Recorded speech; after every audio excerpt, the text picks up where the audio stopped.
La France vit une campagne électorale bien étrange à quelques mois du prochain scrutin présidentiel.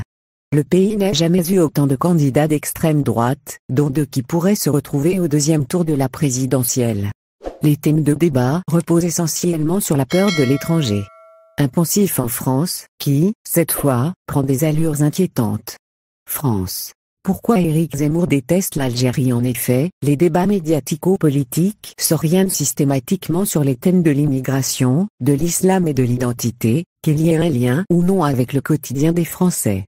Même la très inquiétante pandémie de Covid-19 ne parvient pas à écarter ce type de sujet. Éric Zemmour en figure de proue. Le premier meeting officiel de campagne d'Éric Zemmour a marqué un tournant dans cette présidentielle 2022. Le candidat d'extrême droite, ancien polémiste et chroniqueur sur la chaîne CNews, réunit depuis des années des disciples autour de ses théories les plus extrêmes.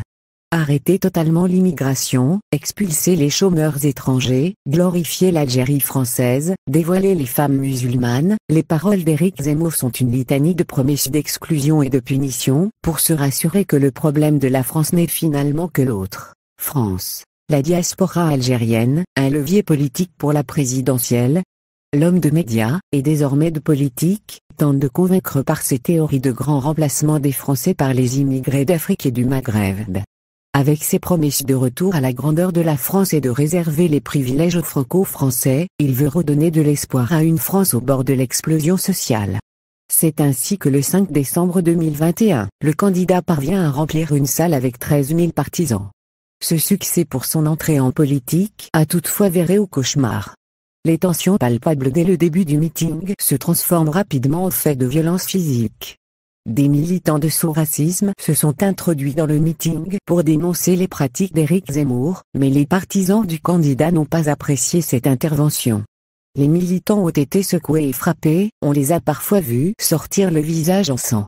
La présentation de sa candidature est finalement à l'image de son discours qui entraîne l'impossibilité du vivre ensemble, la culture de l'exclusion et la violence des échanges.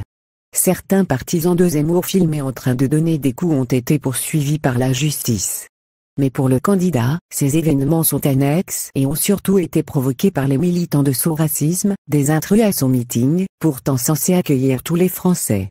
Un tel événement a une très forte symbolique et cultive une normalisation de la violence dans la société française.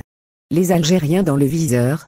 L'un des cœurs de cible d'Éric Zemmour est la communauté algérienne. Son rapport personnel à l'Algérie, ancien pays de ses parents, le pousse à l'obsession pour ce pays. Le candidat n'a de cesse de s'en prendre aux Algériens de France.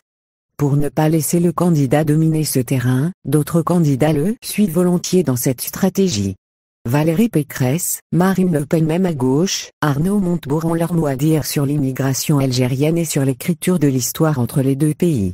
La formule anti-algérien fonctionne à merveille.